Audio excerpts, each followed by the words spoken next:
Hi friends, Mrs. McBride here, coming to you straight from my kitchen table.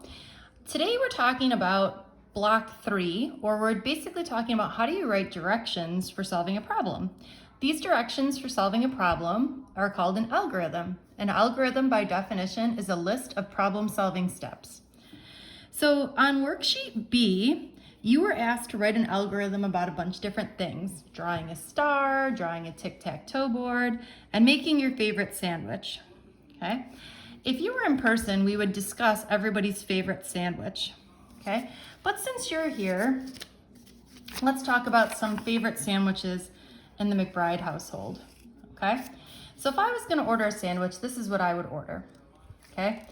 And I usually go to Wegmans, so wouldn't it be nice if Wegmans made the McBride sandwich, right? And they had that up on the list. Well, the problem is that not all the McBrides like the same thing, okay? So here's what Mr. McBride would order.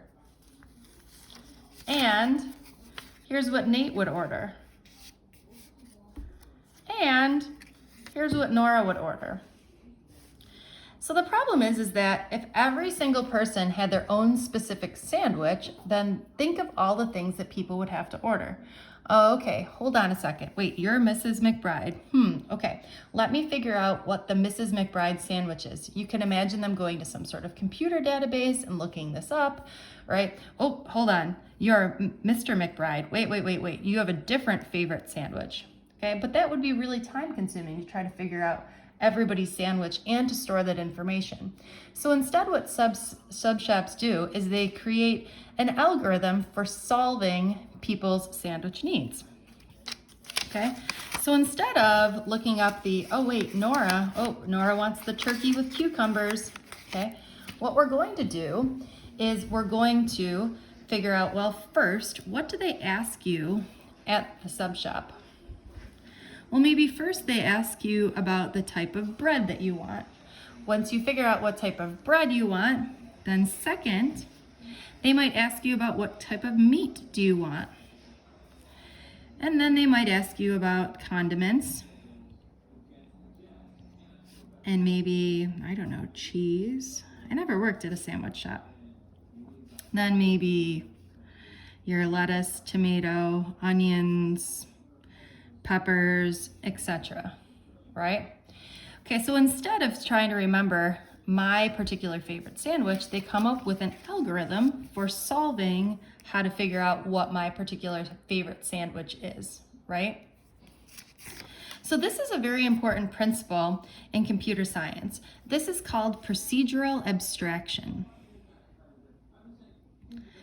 Abstraction occurs when we simplify a process, creating a generalization. So basically, instead of remembering everybody's favorite sandwich, we're creating a process that will get to the same thing. This will figure out how to figure out what your favorite sandwich is, okay? This is seen in programming through the use of blocks. Please ignore those.